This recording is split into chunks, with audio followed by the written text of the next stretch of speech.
ओम शांति।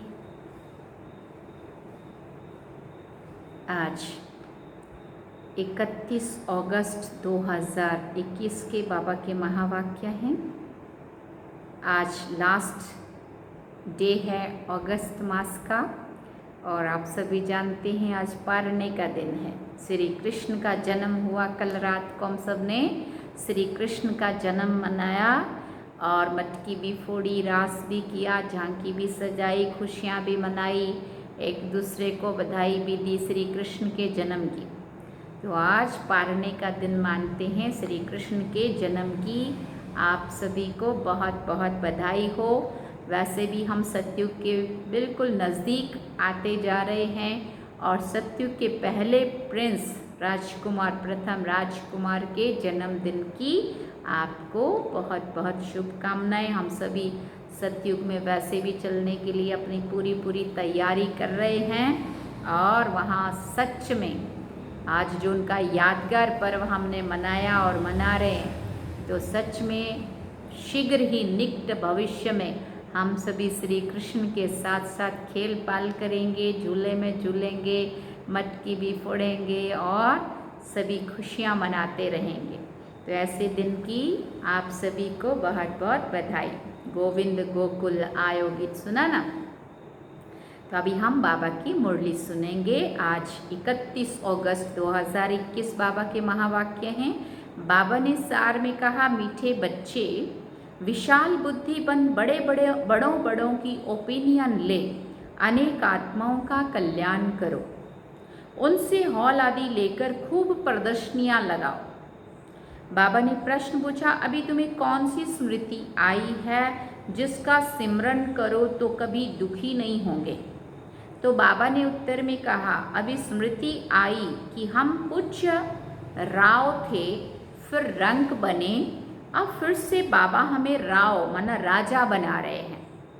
बाबा अभी हमें सारे विश्व का समाचार सुनाते हैं। हम वर्ल्ड की हिस्ट्री, ज्योग्राफी को जान गए हैं। इन्हीं स्मृतियों का सिमरन करते रहो तो कभी अपने को दुखी नहीं समझेंगे, सदा खुश रहेंगे। और गीत है आज मुरली में, नयनहीन को राह दिखाओ प्रभु, पग पग ठोकर खाऊं मैं। ओम शांति। मीठे मीठे सिकिल दे रूहानी बच्चों ने गीत सुना। बच्चे समझते हैं कि बाप को मिलना व बाप से वर्षा लेना बहुत सहज है। गाया भी जाता है, बाप से एक सेकंड में जीवन मुक्ति का वर्षा मिलता है।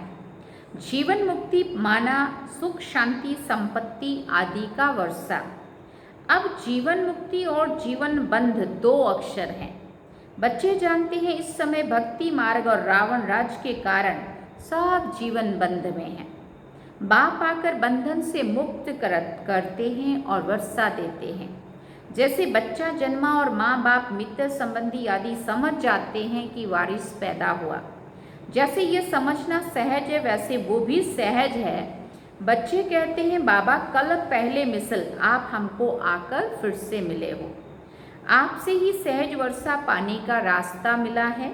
ये तो हर एक जानते हैं कि नई सृष्टि का रचयिता भगवान ही है। भगवान ही नई दुनिया रचते हैं। वो हमको भटकने से बचाते हैं। कल भक्ति करते थे, आज बाप से सहज ज्ञान और राजयोग का रास्ता मिला है। भक्ति में हम कितना भगवान को ढूंढ ढूंढ के थक गए थे, जो भगवान ने आके अब इतना सहज रास्ता बताया हमें, राजयोग का ये मार्ग बताया। अब बच्चे अपना अनुभव सुनाते हैं कि हमने बीके द्वारा सुना कि दो बाप हैं, ये सिवाय तुम्हारे और कोई के भी मुख से कह ना सके कि दो बाप हैं। तुम्हारी एक बात, हर एक बात वंडरफुल है। अब दो बाप माना एक आत्मा का पिता और एक इस जिस्म का, शरीर का पिता। तो बाबा कहते ये बात कोई और नहीं कह सकता। अभी स्मृति में आता है कि जो हम यहाँ के होंगे उनको झट स्मृति में आ जाएगा। हाँ, स्मृति में आए हुए को भी माया कोई समय जोर से थप्पड़ लगाए विस्मृत कर देती है, भुला देती है। इसमें बच्चों को बड़ा खबरदार रहना है। स्मृति तो बाप ने दिलाई है, पवित्रता का कंगन भी पूरा बांधना है। रक्षाबंधन का रहस्य क्या है सो तो अभी तुम जानते हो। लास्ट वीक हम सब ने रक्षाबंधन मनाया ना, तो बाबा कहते उसका रहस्य क्या है वो भी तुम बच्चे जानते हो। किसने ये प्रतिज्ञा कराई? काम तो महाशत्रु है ना। बाप कहते हैं मेरे साथ प्रतिज्ञा करो कि कभी भी पतित नहीं बनूंगा और मुझे याद करते रहो, तो आधा कल्प के पाप जलकर खत्म हो जाएंगे। बाप गारंटी करते हैं, परंतु ये तो बच्चे समझते भी हैं। बाप गारंटी करते ये तो बात ठीक है ना। सोनार गारंटी भी क्या करेंगे कि हम पुराने जेवर को नया बनाएंगे। उनका तो काम ही ये है। आग में डालने से ज़रूर वो सच्चा सोना बन ही जाएगा। तो बाप समझाते हैं आत्मा में भी खाद पड़ी है। कैसे सतो रजो तमो में आते हैं ये बहुत सहज है। चित्र भी इसलिए बनाए हैं कि इस पर सहज समझाया जा सके। यूनिवर्सिटी कॉलेजेस आदि में भी नक्शे होते हैं ना अनेक प्रकार के। तुम्हारे भी ये नक्शे हैं, तुम अच्छी रीति किसी को समझा सकते हो। ज्ञान सागर पतित पावन बाप ही आकर ये रास्ता बताते हैं और कोई पतित को पावन बना ना सके। नयनहीन दुखी मनुष्य हैं, तुम बच्चे जानते हो। पहले 2 युगों में दुख होता नहीं है, सतयुग त्रेता में दुख नहीं होता है। बाबा कहते ये तुम बच्चे जानते हो। और ना ही भक्ति होती है सतयुग त्रेता में, ना कोई मंदिर, ना कोई तीर्थ, ना कोई भक्ति, ना कोई पूजा पाठ होता है। हाँ, वहाँ खुद ही पूज्य देवी देवताओं के उसमें रूप में हम देव आत्माएं होती हैं। वो है ही स्वर्ग।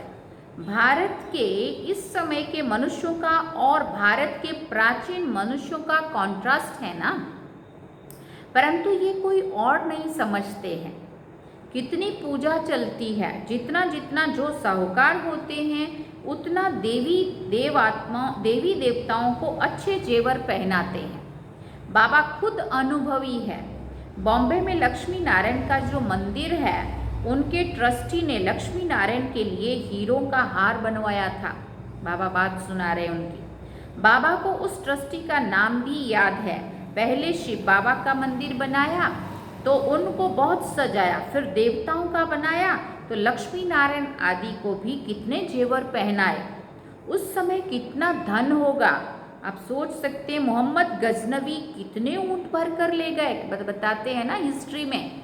17 बार मोहम्मद गजनवी ने अटैक किया, आक्रमण किया, ऊँट भर भर के ले गए। इतना सोना हीरा लगा हुआ था हमारे द्वापर युग के सोमनाथ के मंदिर में जो लूटा था इन लोगों ने। भारत में कितना अथाह धन था, अभी तुम यथार्थ रीति समझते हो। हमारा भारत क्या था और हमारे भारत में कुबेर का खजाना था। सोचो आप, जिन्होंने मंदिर इतना बड़ा बनाया था जिसमें इतना सोना हीरा लगाया था, उनका राजा का महाराजा राजा विक्रमादित्य का जो अपना मंदिर पैलेस था उसमें कितना कुछ होगा। हीरे जवाहरों के मंदिर बनाते थे। और हम सब जानते हैं ना श्री कृष्ण की आत्मा का 21वां जन्म राजा विक्रमादित्य के रूप में होता है और वही ये सोमनाथ का पहला मंदिर बनाते हैं जहाँ से पूजा पाठ भक्ति शुरू होता है ना। तो बाबा कहते हमारा भारत क्या था, हमारे भारत में कुबेर का खजाना था, हीरे जवाहरों के मंदिर बनाते थे। अभी वो चीज़ें हैं नहीं, सब लूट कर ले गए। अभी तो क्या हाल हुआ है।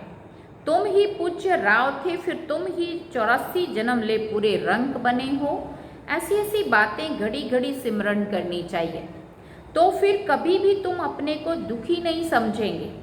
दिल में सिमरन करते रहेंगे, बाबा हमसे क्या, बाबा हम बाबा से क्या ले रहे हैं। बाप आकर हमको सारे विश्व का समाचार सुनाते हैं। ये वर्ल्ड की हिस्ट्री ज्योग्राफी कोई भी नहीं जानते हैं। बाबा कहते तुम जानते हो पहले एक धर्म, एक राज्य, एक ही मत, एक ही भाषा थी, सभी सुखी थे। पीछे ये आपस में लड़ने झगड़ने लगे और भारत का टुकड़ा टुकड़ा होने लगा। सोचो ज़रा, ऊपर के सारे हिस्से कैसे टुकड़े टुकड़े, तिब्बत टुकड़ा, नेपाल टुकड़ा, उधर अफगानिस्तान, उधर पाकिस्तान, उधर कितने सारे टुकड़े टुकड़े हो गए।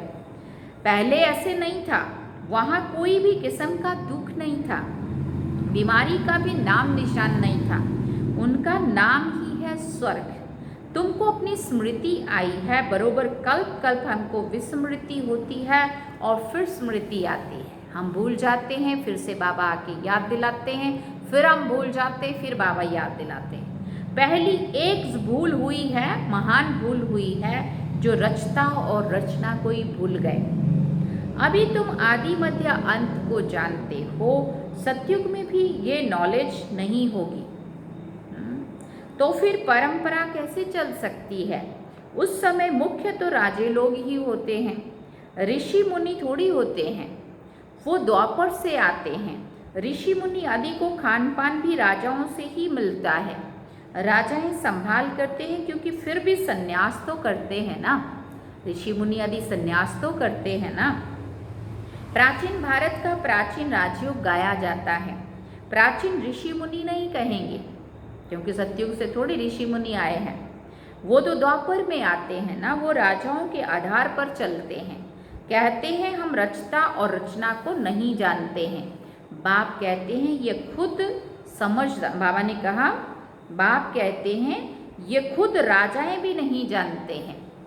इस दुनिया में कोई भी इस नॉलेज को नहीं जानते हैं। अभी तुम बच्चे समझदार बने हो। लक्ष्मी नारायण के मंदिर जो बनाते हैं उनको भी तुम लिख सकते हो। इतने लाखों रुपया खर्च करके मंदिर बनाया है, परंतु उनकी जीवन कहानी का आपको पता है? ऐसा तुम उनको लिख सकते हो, क्योंकि लक्ष्मी नारायण के मंदिर बिरला ने, टाटा ने, इन लोगों ने बड़े बड़े मंदिर बनाए, लाखों रुपया, उस जमाने में, अब तो करोड़ों रुपया होगा। तो बाबा कहते तुम उनको पूछ सकते हो, लिख सकते हो कि क्या आप जानते हैं इनके बारे में। इतने लाखों रुपया खर्च कर मंदिर बनाया है, परंतु उनकी जीवन कहानी का आपको पता है? इन्होंने राज्य कैसे पाया, फिर कहाँ चले गए, अभी कहाँ है, हम आपको सब राज बता सकते हैं। ऐसा उन्हों को लिख सकते हो। तुम बच्चे तो हर एक की जीवन कहानी को जान चुके हो, तो क्यों नहीं लिखना चाहिए? हमको टाइम दो तो हम एक एक की जीवन कहानी तुमको बताएंगे, ऐसा उनको कहना चाहिए। शिव के मंदिर जो बनाते हैं उनको भी तुम लिख सकते हो। बनारस में शिव का मंदिर कितना बड़ा है, वहाँ भी ट्रस्टी लोग होंगे। कोशिश करनी चाहिए बड़ों बड़ों को समझाएं। बड़े आदमी समझ गए तो उनका आवाज़ बहुत होता है। बड़े आदमी अगर स्टेज में आके कुछ सुनाते हैं ना, अगर अपने बारे में कोई भी एक दो बात भी सुनाएंगे तो उनका आवाज़ होता है। लोग सोचते हैं ये भी वहाँ जाते हैं, इनको भी ये बात समझ में आई तो इसका मतलब सही होगी। कोशिश करनी चाहिए बड़ों बड़ों को समझाएं। इसलिए देखो रक्षाबंधन पे हमारा मकसद और क्या होता है, बाबा का संदेश उन बड़ों बड़ों तक पहुँच जाए।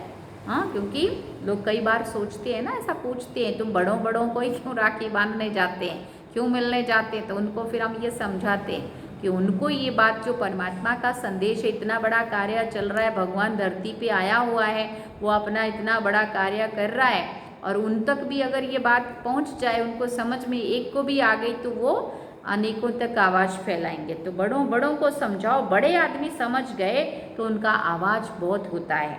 गरीब लोग झट सुन लेते हैं। मदद बड़ों की लेनी है। ओपिनियन भी बड़ों बड़ों की लिखवानी है, क्योंकि उन्हों का आवाज़ भी मदद करता है। वो जब बड़ी स्टेज पे अगर ब्रह्मा कुमारी इसका नाम भी लेंगे कि भाई इनके वहाँ बहुत अच्छा सुनाया जाता है, सबको जाना चाहिए, तो इसका बहुत अच्छा प्रभाव पड़ता है। वास्तव में वो इतना आवाज़ करते नहीं है जितना होना चाहिए। बाबा कहते तुम प्रेसिडेंट को भी समझाते हो, अच्छा भी कहते हैं। चीफ मिनिस्टर, गवर्नर आदि ओपनिंग करते हैं, लिखते हैं ये बीके तो बहुत अच्छा सहज रास्ता ईश्वर से मिलने का बताते हैं, ऐसा वो बोलते हैं लोगों को। परंतु ईश्वर क्या चीज़ है ये कुछ भी नहीं समझते हैं। सिर्फ उस समय कहते हैं रास्ता बड़ा अच्छा है, शांति मिलने का मार्ग बड़ा अच्छा है, परंतु खुद नहीं समझते हैं। बाबा बड़ों बड़ों को समझाने के लिए भी कहते हैं बड़े बड़े मनुष्यों से बड़े बड़े जो नामी ग्रामी हाल हैं वो ले लो सेवा के लिए। बोलो हम सभी मनुष्यों के कल्याण के लिए ये प्रदर्शनी हमेशा के लिए रखना चाहते हैं। बाबा ने कहा था देखना बच्चे, अंत में बड़े बड़े हॉल लोग तुम्हें देने के लिए आएंगे, सामने से बोलेंगे हमारे इस हॉल को तुम यूज़ करो, तुम यहाँ सेवा करो। तो वो समय भी आएगा। बाबा कहते उनको कहो बड़े बड़े हॉल लो और उनको बोलो हम सब मनुष्यों के कल्याण के लिए प्रदर्शनी हमेशा के लिए लगा देना चाहते हैं, सिर्फ एडवर्टाइज करनी है। ऐसे 50 या 100 हॉल ले लेने चाहिए। भारत को बहुत बड़ा है, भारत तो बहुत बड़ा है ना, एक एक शहर में 10-12 हॉल ले लो। आप सोचो, आप ज़रा एक एक शहर में 10-12 हॉल ले लो और उसमें बाबा की प्रदर्शनियाँ चलें, तो अंत में भी लोगों को, रही हुई आत्माओं को संदेश तो मिलना है ना। अखबार में पढ़ जाएं इतने हॉलों में प्रदर्शनी हो रही है, लोग न्यूज़पेपर में देना शुरू हो जाए कि इतनी हॉल के अंदर और अपने शहर में इतनी जगह पे यह संदेश लोगों को मिल रहा है। बच्चों को कितना, तो बाबा कहते जिनको समझना है वो आकर समझें तो कितनों का कल्याण हो जाएगा। बच्चों को बड़ा विशाल बुद्धि बनना चाहिए, सुना, बच्चों को बड़ा विशाल बुद्धि बनना चाहिए। सर्विस बच्चों को करनी चाहिए ना। बाप सभी बच्चों को कहते हैं प्रदर्शनियाँ बहुत जोर शोर से करो, बाबा तैयारी करा रहे हैं, बच्चों को कोशिश करनी चाहिए ना। ये सब समझने की बातें हैं। भगवान आते हैं, प्रजापिता ब्रह्मा द्वारा रचना रचते हैं प्रजा की, तो जरूर कितने ब्राह्मण रचे होंगे। अब फिर से रच रहे हैं, कितने ब्राह्मण ब्राह्मणियां हैं। बाबा ये ब्राह्मण धर्म रचते हैं संगम पर, तुम प्रैक्टिकल में देख रहे हो और समझ रहे हो। ये बातें कोई शास्त्रों में नहीं है, तुम बच्चे समझते हो। बाबा आते ही तब हैं जब पतित दुनिया को पावन बनना होता है। ये भी जानते हो परमात्मा प्रजापिता ब्रह्मा द्वारा ही रचना रचते हैं, परंतु कब रचते हैं ये नहीं समझते हैं। वो समझते हैं कोई नई रचना रचते होंगे। ब्रह्मा को तो सूक्ष्म वतन में समझते हैं, उनको नहीं पता है कि ब्रह्मा साकार में यहाँ होता है, वो समझते हो तो ऊपर रहता है। अभी तुम समझते हो प्रजापिता ब्रह्मा तो यहाँ है, तुम सूक्ष्म वतन में जाते हो, पवित्र बन फिर फरिश्ते बन जाते हो, साक्षात्कार करते हो। बच्चे आकर सुनाते हैं वहाँ मूवी चलती है, वो है ही मूवी वर्ल्ड, इशारों की दुनिया जहाँ पे इशारों से बातें होती है। तुमने मूवी बायोस्कोप भी देखा था, अभी प्रैक्टिकल सब बातों को तुम जान चुके हो। मूल वतन है साइलेंस वर्ल्ड, वहाँ आत्मा ही रहती है, वहाँ बिल्कुल साइलेंस है, शांति है। सूक्ष्म वतन में सूक्ष्म शरीर भी हैं, तो ज़रूर कुछ तो भाषा होगी। तुम बच्चों की बुद्धि में है हम आत्माओं का स्थान शांति धाम है, फिर है सूक्ष्म वतन, वहाँ ब्रह्मा विष्णु शंकर रहते हैं, और ये है कलयुग और सतयुग का संगम। यहाँ बाप आते हैं, यहाँ से तुम ब्राह्मण जाते हो।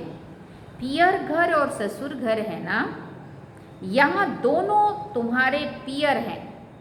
बाप दादा दोनों मेहनत करते हैं बच्चों को गुलगुल फूल बनाने। मुसलमान भी कहते हैं गार्डन ऑफ अल्लाह।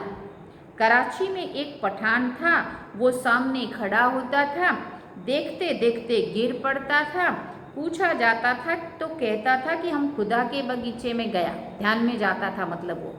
बाबा कहते जब उससे पूछते थे तो वो कहता था मैं खुदा के बगीचे में गया था, फिर खुदा ने उधर फूल दिया। अब उनको ज्ञान तो था नहीं। अभी तुम समझते हो बगीचा किसको कहा जाता है, ये है कांटों का जंगल और वो है फूलों का बगीचा। सतयुग की दुनिया को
बाबा ने कहा यह है कांटों का जंगल और वो है फूलों का बगीचा। तुम्हारी बुद्धि में ये सारा राज है। सतयुग क्या है, कलयुग क्या है, तुमको बहुत खुशी होनी चाहिए। सारा चक्र तुम्हारी बुद्धि में है। विस्तार तो इनका बहुत है। तुम्हारी बुद्धि में कितना शॉर्ट में बैठा हुआ है। तुम बच्चों ने रचता बाप द्वारा रचता और रचना को जाना है। ब्रह्मा को रचता नहीं कहेंगे, रचता तो एक है, बलिहारी भी एक की है। पहले पहले रचना ब्रह्मा की है, फिर कहेंगे श्री कृष्ण की। ब्रह्मा तो है, ब्राह्मण भी जरूर चाहिए। पांडवों को ब्राह्मण नहीं समझेंगे। बाबा ने कहा ब्रह्मा द्वारा ब्राह्मण चाहिए। ये है रूहानी यज्ञ। इसको स्पिरिचुअल नॉलेज कहा जाता है।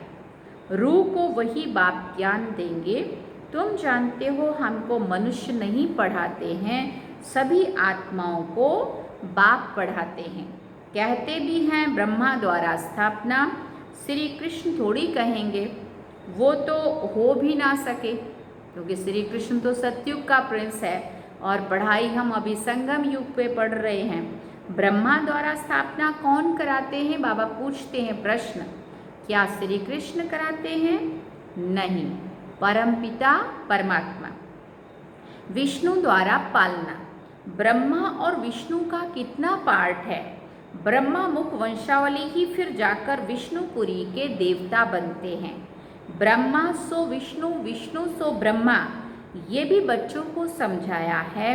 ब्रह्मा सो विष्णु बनने में 1 सेकंड, विष्णु सो ब्रह्मा बनने में 84 जन्म। ये भी समझने की बात है।